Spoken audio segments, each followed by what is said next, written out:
আগামীর রাষ্ট্রনায়ক তারেক রহমানের জনসমুদ্র শুধু অভ্যর্থনা নয়, এটি ইতিহাসের প্রতিবাদী উচ্চারণ। গুজবের অন্ধকার ভেদ করে দাঁড়িয়েছে মানুষের বিশ্বাস, যেখানে সত্যের আলো জ্বলে উঠেছে প্রতিটি কণ্ঠে।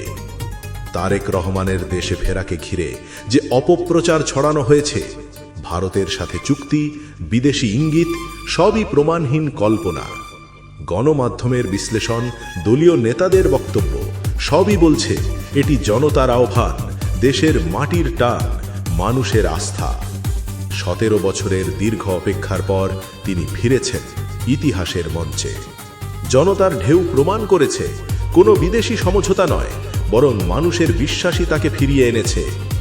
এই সমাবেশে প্রতিধ্বনিত হয়েছে স্বাধীনতার শপথ, গণতন্ত্রের অঙ্গীকার, মানবতার আলো ছড়িয়ে দেওয়ার দৃঢ় সংকল্প। তিনি বলেছেন উন্নয়নের পরিকল্পনা, তিনি দেখিয়েছেন সততার রাজপথ, যেখানে ভালোবাসা হবে রাষ্ট্রের ভিত্তি আর মানবতা হবে প্রতিটি নাগরিকের পরিচয়। সহজ কবির সরল প্রতিবাদ। আজকের প্রতিবাদ হলো মিথ্যার বিরুদ্ধে সত্যের জয়ধ্বনি। আজকের প্রতিবাদ হলো অপপ্রচারের বিরুদ্ধে জনতার ঐক্য। আজকের প্রতিবাদ হলো একজন নেতার কণ্ঠে মানুষের স্বপ্নের পুনর্জন্ম। জনতার ঢেউ যখন শহরের রাস্তায় নেমে আসে, ইতিহাস তখন আবার নতুন করে লেখা হয়।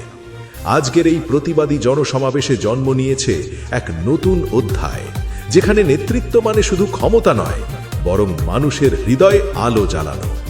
সুতরাং কোনো অপপ্রচারে কেউ কান দেবেন না। এইসব বিএনপির বিরুদ্ধে মিথ্যা প্রোপাগান্ডা ছাড়া আর কিছুই নয়।